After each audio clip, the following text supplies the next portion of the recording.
جی اعوذ باللہ من الشیطان الرجیم بسم اللہ الرحمن الرحیم یا ایہا الذین آمنوا ان من ازواجکم واولادکم عدوا لکم فاحذروہم وَإِن تَعْفُوا وَتَصْفَحُوا وَتَغْفِرُوا فَإِنَّ اللَّهَ غَفُورٌ رَحِيمٌ إِنَّمَا أَمْوَالُكُمْ وَأَوْلَادُكُمْ فِتْنَةٌ وَاللَّهُ عِندَهُ أَجْرٌ عَظِيمٌ یا ایہا الذین آمنوا ایمان والو ان من ازواجکم واولادکم یقیناً بے شک تمہاری بعض بیویاں اور تمہاری کچھ اولاد عدو لکم تمہاری دشمن ہیں. بے شک اے مسلمانوں اے ایمان والو بلا شبہ تمہاری بعض بیویاں اور بعض اولاد عدو لکم تمہاری دشمن ہیں. فاحذروہم سو ان سے ہوشیار رہنا، سو ان سے خبردار رہنا، چوکنا رہنا. وَإِن تَعْفُوا اور اگر تم معاف کر دو، وَتَصْفَحُوا اور تم درگزر کر دو، وَتَغْفِرُوا اور تم بخش دو، فَإِنَّ اللَّهَ غَفُورٌ رَحِيمٌ تو بلا شبہ اللہ تعالی بخشنے والے مہربان ہیں. انما اموالکم واولادکم فتنہ بے شک تمہارا مال اور تمہاری اولاد سراسر آزمائش ہے. فتنہ سراسر آزمائش ہے.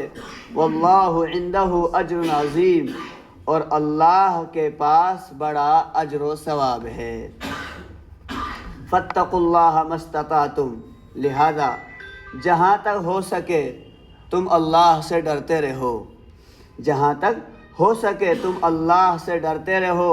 واسمعوا اور تم سنتے رہو، واطیعوا اور کہنا مانتے رہو، وانفقوا اور تم خرچ کرو، خیرا لانفسکم یہ تمہارے لیے بہتر ہے. ومن یوق شح نفسہ اور جس آدمی کو اس کے نفس کے بخل سے بچا لیا گیا، فاولئک هم المفلحون تو یہی لوگ کامیاب ہونے والے ہیں.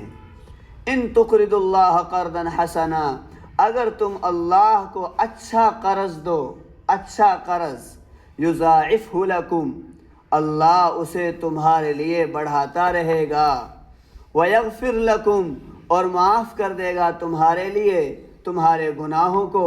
واللہ شکور اللہ تو بڑے قدردان ہیں، اللہ تو بڑے قدردان ہیں. حلیم بڑے بردبار ہیں. عالم الغیبی وہ چھپے کو جاننے والا ہے، والشہادہ کھلے کو جاننے والا ہے. العزیز وہ زبردست ہے، الحکیم وہ حکمت والا ہے. یہ میں نے آپ کے سامنے ترجمہ کر دیا ایسے انداز میں کہ آپ سمجھ سکیں. اب یہ آیات جو ہیں یہ کب نازل ہوئی، ان کا شان نزول کیا ہے اس کو سمجھو پہلے. پس منظر کیا ہے؟ قرآن جب یہ اترا ہے اس کا پس منظر کیا ہے؟ اس کا پس منظر یہ ہے ہجرت ابتداء اسلام میں فرض تھی. ہجرت سمجھ رہے ہو نا؟ مکے سے مدینہ آنا جیسے نماز فرض ہے نا، روزہ حج فرض، بہت سارے فرائض ہم پر، ایسے ہی اسلام کے شروعات میں جب اللہ کے نبی مکہ چھوڑ کر مدینہ آ گئے تو ہجرت مسلمانوں پر فرض تھی. اب جو ٹھیک ٹھاک بااثر لوگ تھے، بہادر جنگجو لوگ تھے، نڈر لوگ تھے حضرات صحابہ کرام میں سے، وہ تو ہجرت کر کے مدینہ آ گئے. کچھ ایسے تھے بیچارے ڈرنے والے، یا اسباب نہیں تھے، یا بچے تھے، یا عورتیں تھیں، تو قرآن نے انہیں معذور کیا ہے. چلو بھائی ان کی مجبوری تھی وہ نہیں آ پائے. لیکن جن کی کوئی مجبوری نہیں تھی پھر بھی وہ رک گئے، ان کے بارے میں یہ اتری آیات. حضرت عبداللہ ابن عباس رضی اللہ تعالیٰ عنہ فرماتے ہیں کہ مکے کے اندر بہت سارے مسلمان ایسے تھے جو ہجرت کر سکتے تھے، لیکن جب وہ ہجرت کرنے کے لیے جا رہے تھے تو ان کی بیویوں نے ان سے کہا، ان کے فیملی کے لوگوں نے، بچوں نے کہا آپ کہاں جا رہے ہیں؟ آپ اسلام لے کر آئے، ہم نے صبر کر لیا، ہم نے برداشت کر لیا، آپ مسلمان ہو گئے، اب آپ ہم کو چھوڑ کر جا رہے ہیں، مدینہ جا رہے ہیں، یہ ہم سے برداشت نہیں ہوگا۔ رونے لگے کہ آپ مت جائیے، بس اتنا ہی کافی ہے کہ آپ مسلمان ہو گئے۔ تو ان مسلمانوں نے اپنی بیویوں اور اپنی اولاد کے چکر میں آ کر ہجرت جیسے اہم فریضے کو ترک کر دیا۔ اس موقع پر دھمکی کے طور پر اللہ تعالیٰ نے یہ آیات نازل فرمائی۔ ایک دوسرا واقعہ، حضرت عوف بن مالک اشجعی رضی اللہ تعالیٰ عنہ، عطا بن نبی یسار رحمۃ اللہ علیہ فرماتے ہیں اس آیت کا تعلق ان سے بھی ہے۔ وہ جب بھی جہاد میں جانے کا ارادہ کرتے تھے، اللہ کے راستے میں نکلنے کا جب بھی ارادہ کرتے تھے، تو ان کی بیوی اور ان کے بچے رونے لگتے تھے کہ آپ کہاں جا رہے ہیں ہم کو چھوڑ کر، ہم کیسے رہیں گے آپ کے بغیر، پریشان، بہت پریشان کرتے تھے۔ شکا، روایت میں لکھ رہا ہے، شکا الی النبی صلی اللہ علیہ وسلم جفا اہلہ و ولدہ، وہ حضور کے پاس آیا، یا رسول اللہ میری بیوی اور میری اولاد مجھے اللہ کے راستے میں جانے نہیں دیتے، روک لیتے ہیں۔ اس موقع پر اللہ تعالیٰ نے یہ آیات نازل فرمائی۔ اب یہ پس منظر ہے، اب اللہ کیا حکم دے رہا ہے، ترجمہ آپ نے سن لیا، ایک بار پھر دیکھیے، یا ایھا الذین آمنوا، اے مسلمانوں، اے ایمان والو، بے شک تمہاری بعض بیویاں، ساری بیوی نہیں، کچھ بیویاں نیک ہوتی ہیں، دیندار ہوتی ہیں، وہ شوہر کے لیے معاون بنتی ہیں، مددگار، دین کے معاملات میں، دین کے احکام کے، دین کے مسائل میں۔ کھڑے ہو جاؤ، تہجد پڑھ لو، کھڑے ہو جاؤ، نماز پڑھ لو، کھڑے ہو جاؤ، قرآن کی تلاوت کر لو، فلاں کام کر لو۔ کچھ بیویاں اتنی اچھی ہوتی ہیں، کچھ ایسی ہیں خود بھی سو رہی ہیں نماز چھوڑ کر، اور ماشاءاللہ ان کے شوہر بھی سو رہے ہیں۔ تو ایسی بیویاں، ان کے بارے میں قرآن کہہ رہا ہے وہ تمہاری دشمن ہیں۔ آج کل کے اگر ماحول کو دیکھو گے تو بھائی ساری دشمن بنی۔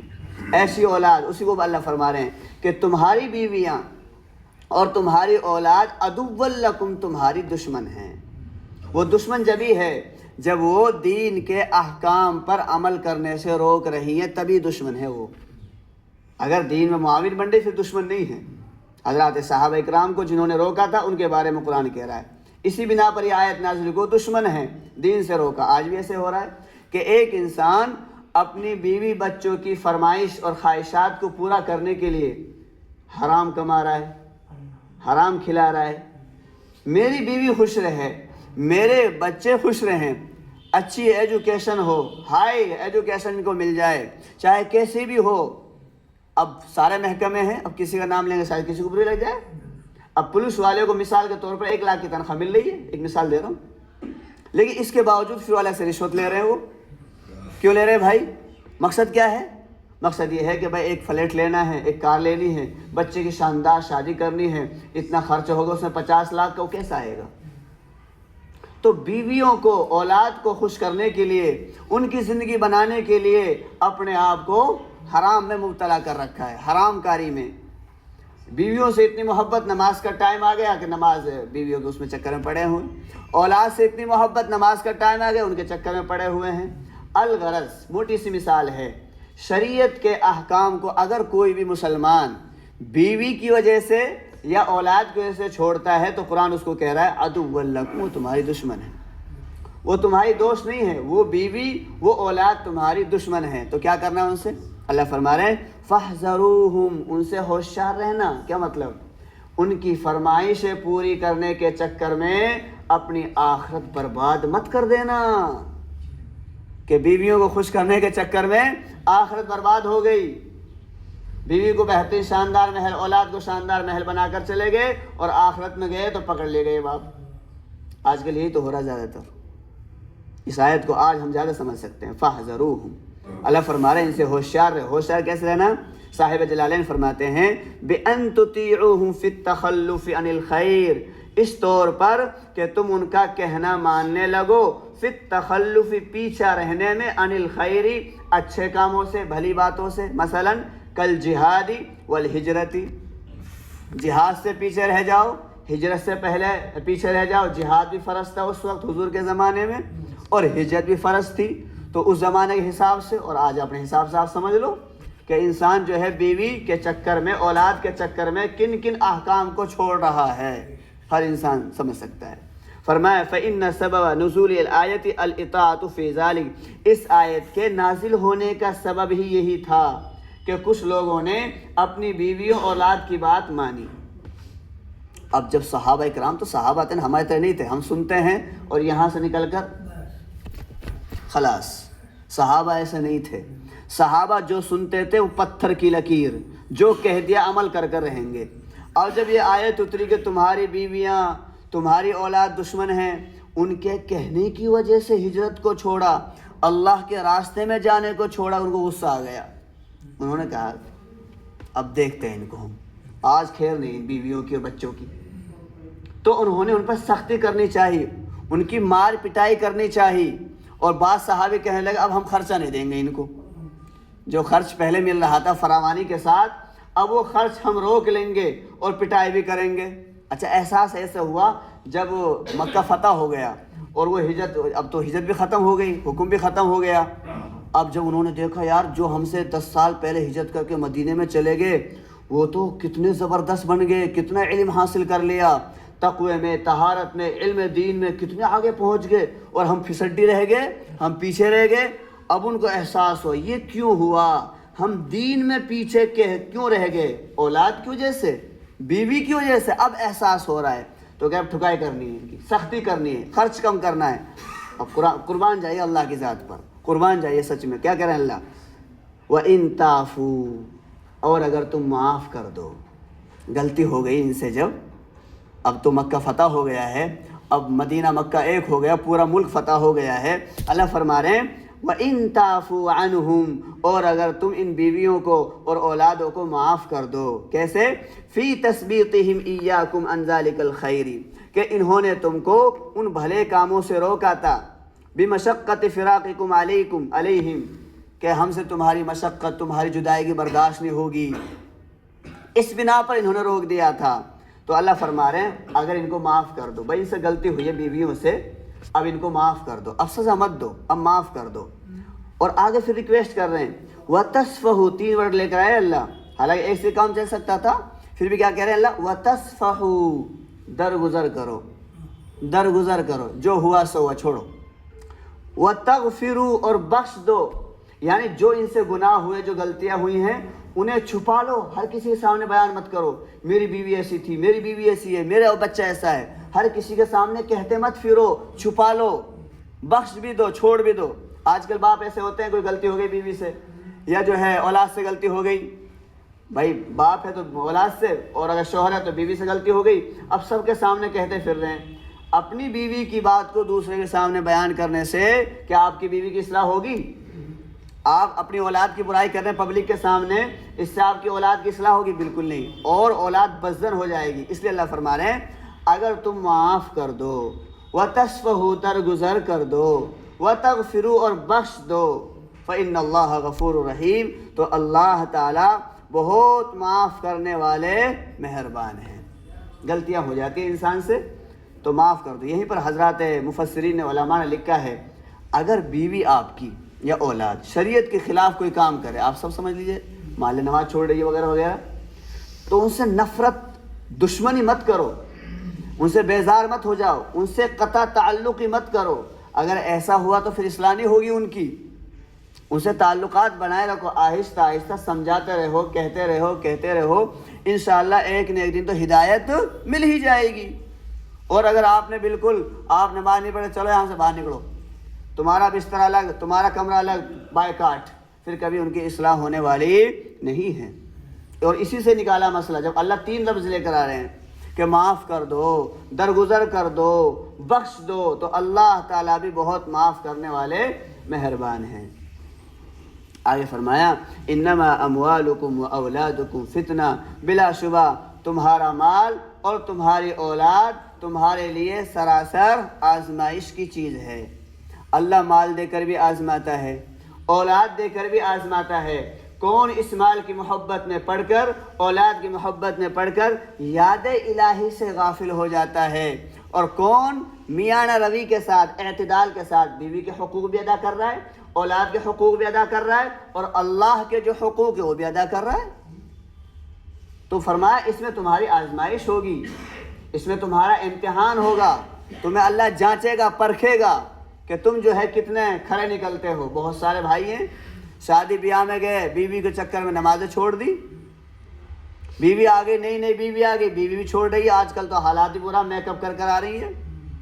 اب وہ کیسے وضو کرے گی؟ وضو کرے گی تو میک اپ اتر جائے گا اس کا۔ تو بھائی کچھ ایسی دیندار بھی ماشاءاللہ، وہ سب سے پہلے آئی تو انہوں نے کہا کہ پہلے میں نماز پڑھوں گی، ایسے اللہ والی بھی ہیں۔ تو 5 انگلیاں برابر نہیں ہے، سب طرح کے مرد، سب طرح کی عورتیں، سب طرح کے اولاد، لڑکے لڑکیاں الحمدللہ معاشرے سماج میں موجود ہیں۔ لیکن قرآن جو کہہ رہا ہے اچھی چیز ہمیں لینی چاہیے، تو فرمایا تمہارا مال، تمہاری اولاد تمہارے لیے آزمائش ہے۔ مسند احمد میں ایک واقعہ لکھا ہے، اللہ کے نبی خطبہ دے رہے تھے، تقریر کر رہے ہیں، اور حضرت حسنین، حضرت امام حسین اور امام حسن رضی اللہ تعالیٰ عنہ لمبے لمبے کرتے، چھوٹے چھوٹے بچے تھے، لمبے لمبے کرتے پہنے ہوئے آ رہے تھے، اور کرتے بھی کیسے تھے؟ لال سرخ رنگ کے تھے، بڑے خوبصورت لگ رہے تھے۔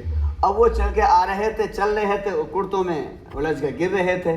اللہ کے نبی خطبہ دے رہے ہیں، صحابہ کرام کا مجمع ہے۔ اللہ کے نبی نے اپنے ان نواسوں کی وجہ سے خطبے کو چھوڑا، تقریر کو چھوڑا، اور آپ فوراً گئے، ان کو اٹھا کر لائے اور اپنے سامنے ان کو بٹھایا۔ پھر آپ نے فرمایا اللہ نے سچ فرمایا اور اللہ کے رسول نے بھی سچ فرمایا کہ یقیناً تمہاری یہ اولاد تمہارے لیے آزمائش ہے۔ تمہاری اولاد تمہارے لیے کیا ہے؟ آزمائش ہے۔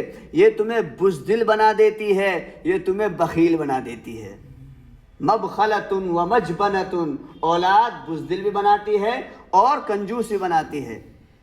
مسند احمد میں ایک واقعہ اور لکھا ہے، اسد بن قیس رضی اللہ عنہ فرماتے ہیں قبیلہ کندہ کے ساتھ میں آیا، قبیلہ کندہ آپ کے پاس اسلام لانے کے لیے آیا، تو میں بھی آپ کے پاس آیا۔ آپ نے مجھ سے پوچھا کیا تمہارے کچھ اولاد بھی ہیں کیا؟ تو میں نے اس انداز میں جواب دیا، ہاں کل ہوا ہے ایک لڑکا۔ اس انداز میں نے جواب دیا، کل ایک لونڈا ہوا تھا، کل کوئی درندہ ہو جاتا اس سے بہتر تھا، کوئی درندہ ہو جاتا تو بہتر تھا۔ تو آپ نے فرمایا نہ، اولاد کے بارے میں ایسا مت کہو، یہ اولاد جو ہیں آنکھوں کی ٹھنڈک بھی ہیں، آنکھوں کی ٹھنڈک بھی ہے، اور مسند بازار میں ہے یہ اولاد دلوں کا پھل بھی ہے۔ اس کے ساتھ ساتھ پھر آپ نے فرمایا انہی اولاد کی وجہ سے انسان بزدل بھی بنتا ہے، غم اور رنج کا سبب بھی ہے۔ اولاد کی وجہ سے تو ہم جو کچھ برداشت کریں اولاد کے لیے تو کر رہے ہیں۔ انسان مال خرچ کیوں نہیں کرتا اللہ کے راستے میں زیادہ؟ یہ سوچتا ہے یار میں نے اگر 50,000 خرچ کر دیے، کوئی میں نے بلڈنگ بنوا دی، کوئی مدرسہ، کوئی مسجد بنوا دی، تو میری اولاد کا کیا ہوگا؟ تو اولاد کی وجہ سے انسان کنجوسی کرتا ہے، اور اولاد کی وجہ سے اللہ کے راستے میں نہیں نکلتا کہ یار کبھی میں اللہ کے راستے میں نکل گیا، کبھی میں مر گیا، وعدے کر رہے چلوں گا جاؤں گا، ایسا نہ ہوا مجھے تو بیوی بنتی ہے اور میں اللہ کے راستے میں گیا اور وہاں بیوی بنی اور میں ختم، میری اولاد کا کیا ہوگا؟ تو اولاد یہ انسان کو بزدل بھی بناتی ہے، نامردی بھی بناتی ہے، اور یہ غم کا بھی سبب ہے۔ ہلکی سی تکلیف آ گئی بچے کو، باپ بے چین ہو گیا، اپنے غم کو بھول گیا، اپنی بیماری کو بھول جاتا ہے ایک باپ، اولاد کے غم میں ادھر ادھر مارا پھر رہا ہے۔ تو یہ اولاد کے بارے میں، اولاد صحیح بھی ہے، اور اگر غلط راستے پہ چلے یا آپ کو غلط راستے پہ لے کر جائے پھر یہ خطرناک ہماری آزمائش بھی ہے۔ تو اللہ نے فرمایا واللہ عندہ اجر عظیم، اور اللہ کے پاس بڑا ثواب ہے۔ یعنی کبھی ایسا نہ ہو کہ اولاد اور بیوی کی محبت میں پڑھ کر تم اللہ کے اجر عظیم کو بھول جاؤ، ایسا مت کرنا۔ فرمایا فلا تفوتوه باستغالکم بالاموال والاولاد، تم سے یہ اجر عظیم فوت نہ ہو جائے مال اور اولاد میں پڑھ کر۔ کبھی اولاد سے، اب آج بھی ہیں ماشاءاللہ کتنے لوگ، اللہ معاف فرمائے کیا کہیں، مسجد کے برابر میں رہ رہے، اب دیکھ لو جا کے گھروں میں، مطلب بچوں سے پیار کر رہے ہیں، سب کچھ کر رہے ہیں، انہیں یہ احساس نہیں کہ یہ پیار ہمیں کہاں تک لے کے جائے گا، قبر میں ہمارے ساتھ کیا ہوگا، مرنے کے بعد کیا ہوگا۔ بھائی پیار کرو، محبت کرو، ایک حد تک تو کرو۔ ایسا پیار کیا ہے کہ تم جو اللہ کے احکام کو بھول گئے؟ تو اس بنا پر یہ سخت آزمائش ہے۔ پھر اللہ فرماتے فاتقوا اللہ ما استطعتم، اے لوگو جہاں تک ہو سکے اللہ سے ڈرتے رہو، اپنی طاقت کے مطابق ڈرتے رہو، حتی الامکان کوشش کرو بچنے کی۔ اللہ فرما رہے پوری طاقت لگا دو بچنے کے لیے۔ واسمعوا، اور سنو، کچھ بھائی سنتے ہی نہیں، جو سنیں گے تو عمل کہاں سے کریں گے؟ اللہ فرما رہے واسمعوا، اور میری جو باتیں، میرے رسول کی جو باتیں ان کو سنا کرو بیٹھ کر۔ آپ یہاں بیٹھیں، روزانہ بیٹھتے ہیں، یہ اللہ کا حکم ہے یعنی قرآن و احادیث کی باتوں کو سننا یہ امت کے لیے ضروری ہے. واسمعوا، فرمایا ما امرتم به سماع قبول، جو میں نے تم کو حکم دیا ہے اسے ماننے کی نیت سے سنو. واطیعوا، اور کہنا مانو. یہ نہیں کہ سن لیا اور دوسرے کان سے نکال دے، نہیں، اللہ فرما رہے ہیں واطیعوا، اور کہنا بھی مانو، جو کہا جا رہا ہے اس پر عمل کرو. آگے وانفقوا فی الطاعۃ، اور تم خرچ کرو طاعت میں.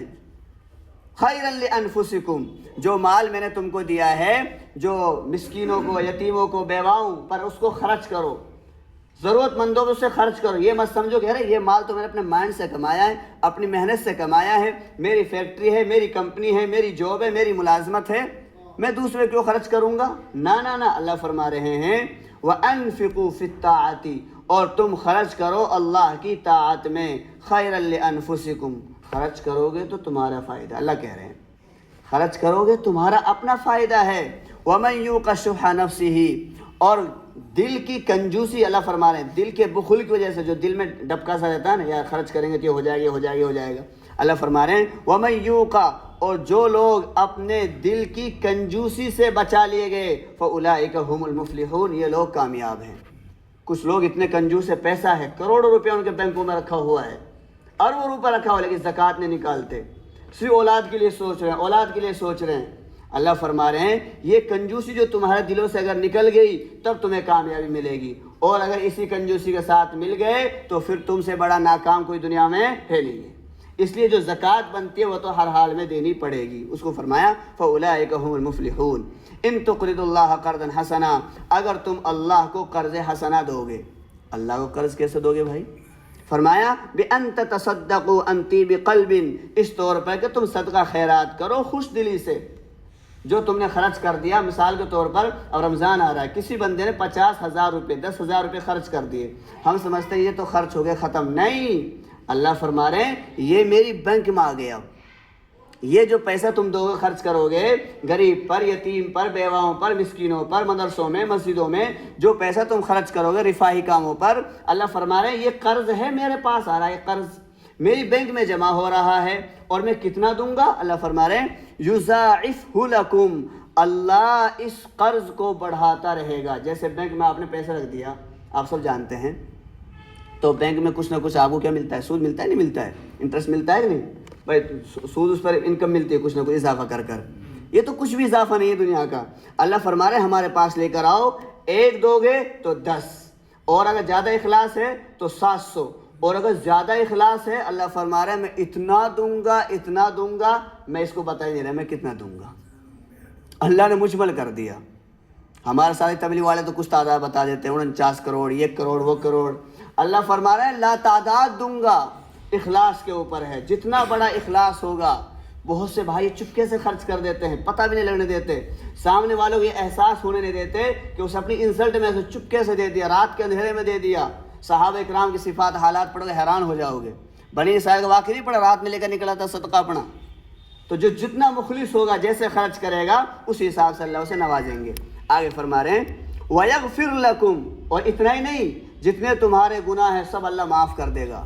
جو تم صدقہ خیرات زکوٰۃ وغیرہ دو گے غریبوں پر، مسکینوں پر، اللہ اس کے بدلے میں تمہارے سارے گناہ معاف کر دے گا. واللہ شکور، اللہ تو بڑے قدردان ہیں. تم کچھ خرچ تو کرو.